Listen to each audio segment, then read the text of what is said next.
6 coups de feu au clair de lune.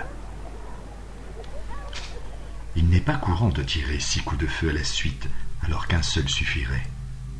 Mais il faut avouer que toute l'existence de Herbert West avait un caractère d'exception. Par exemple, il est peu commun qu'un jeune médecin se trouve contraint de dissimuler les raisons qui ont guidé le choix de sa résidence et de son cabinet. Ce fut pourtant le cas de mon ami. Lorsque nous eûmes tous deux obtenu nos diplômes universitaires, nous nous installâmes comme praticiens de médecine générale, tout en prenant soin de ne pas dire que nous avions choisi notre demeure pour sa situation isolée. Elle se trouvait en outre à proximité de la fosse commune. Ce choix était lié aux recherches extrêmement impopulaires que nous poursuivions. Extérieurement, nous n'étions que des médecins, mais sous cette apparence se cachaient des desseins d'une envergure infiniment plus ambitieuse. Car l'essence de la vie de West était une quête parmi les royaumes ténébreux et interdits de l'inconnu, dans lesquels il espérait découvrir le secret de la vie et redonner à l'argile froide des cimetières une animation perpétuelle. Une telle recherche exige d'étranges matériaux, et en particulier des cadavres frais. Pour pouvoir s'approvisionner selon ses besoins, il faut donc vivre discrètement dans un endroit peu éloigné des lieux d'enterrement. J'avais rencontré West en faculté, et j'avais été le seul à témoigner de la sympathie pour ses hideuses expériences. J'étais devenu peu à peu son inséparable assistant. Et maintenant que nous avions quitté l'université, nous restions ensemble. Ce ne fut pas facile de trouver des débouchés pour 2 nouveaux médecins associés, mais finalement, les autorités universitaires nous firent obtenir un cabinet à Bolton, ville industrielle proche d'Arkham.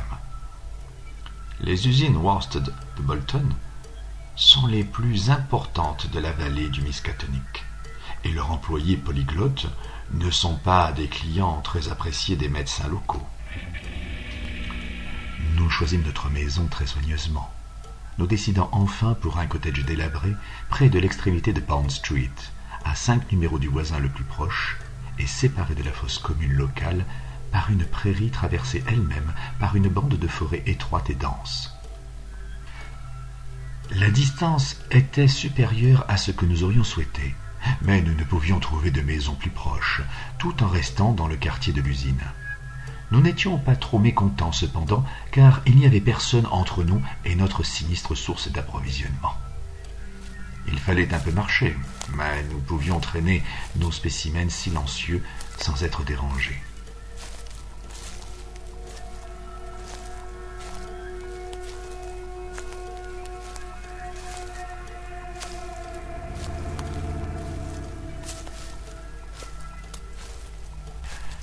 Nous fûmes surpris d'avoir tout de suite une aussi large clientèle.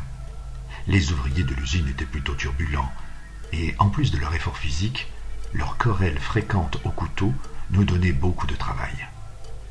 Mais ce qui absorbait vraiment nos esprits, c'était le laboratoire secret que nous avions installé dans la cave.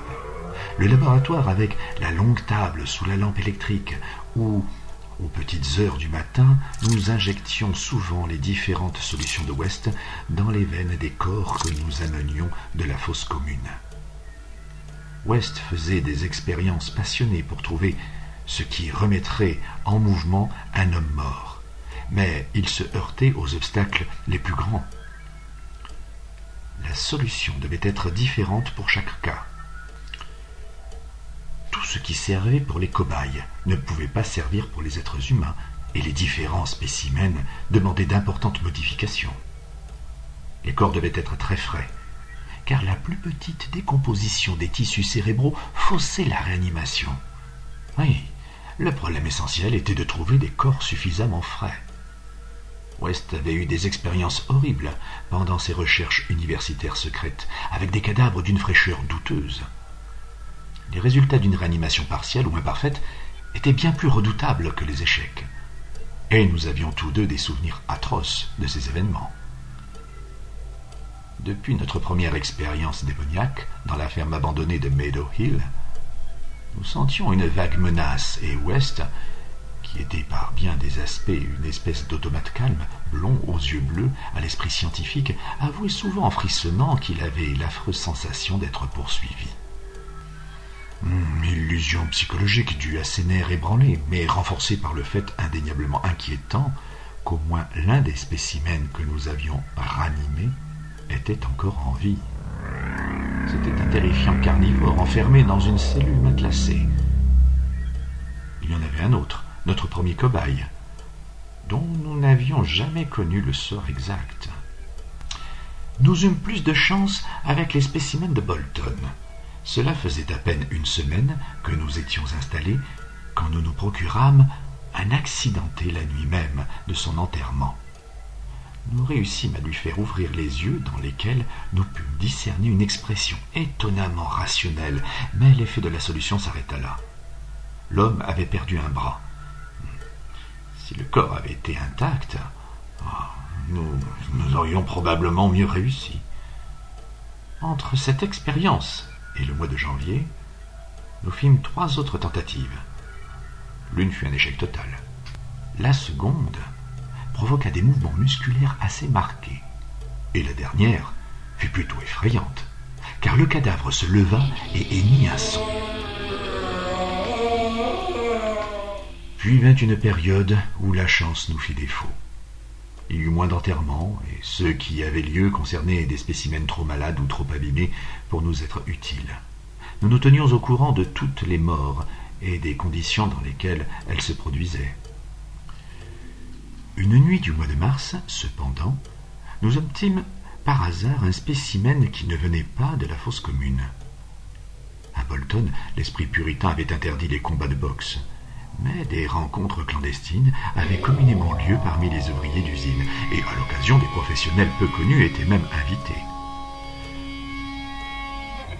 En cette tardive nuit d'hiver, un match avait eu des résultats désastreux, et 2 Polonais craintifs étaient venus nous voir en murmurant des paroles inquiètes.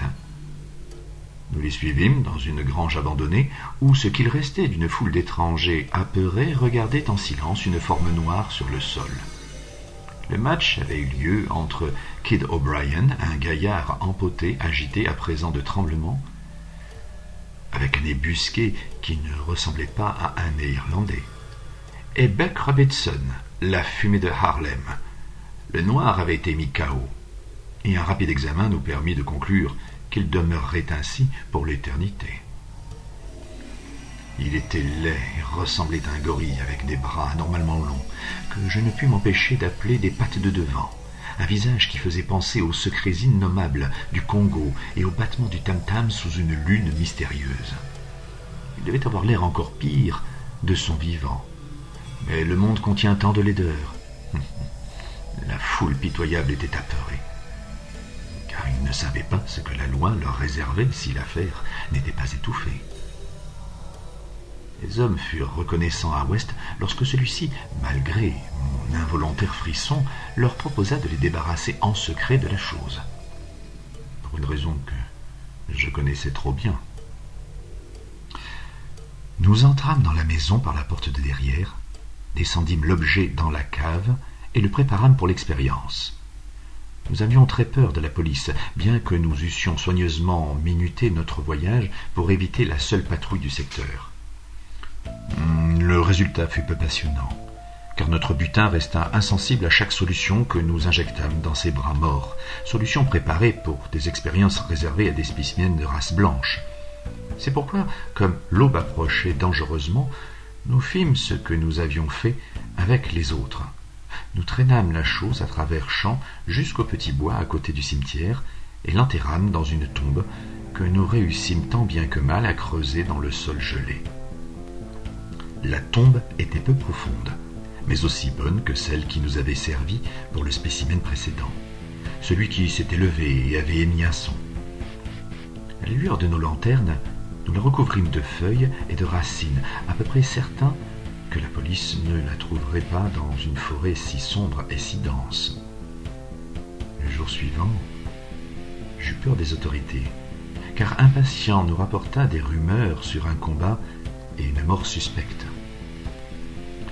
West avait un autre sujet d'inquiétude, car il avait été appelé dans l'après-midi pour un cas qui s'était terminé de façon alarmante. Une Italienne était devenue hystérique à la suite de la disparition de son enfant, un gamin de 5 ans qu'on n'avait pas revu depuis le matin et qui n'était pas rentré le soir. Elle présentait des symptômes très inquiétants.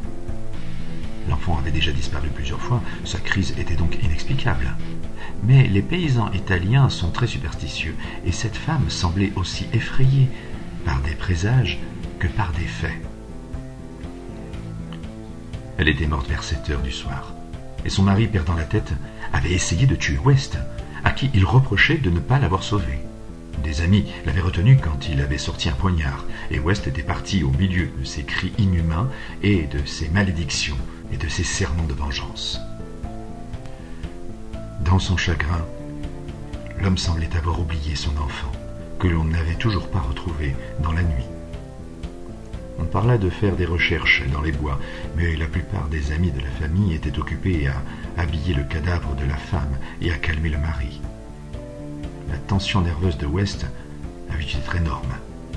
La pensée de la police et de l'Italien fou pesait lourdement sur nos esprits. Nous nous couchâmes vers 11 heures et ne dormîmes pas bien. Bolton avait des effectifs de police étonnamment importants pour une si petite ville, et je ne pouvais pas m'empêcher de redouter les conséquences si on découvrait l'affaire de la nuit précédente. Cela signifierait la fin de notre travail, et peut-être même la prison pour nous deux. Je n'aimais pas du tout les rumeurs qui couraient au sujet de ce combat. L'horloge sonnait 3 heures, et la lune m'éblouissait. Je me retournai sans me lever pour tirer le store. C'est alors qu'un grattement régulier se produisit à la porte de derrière.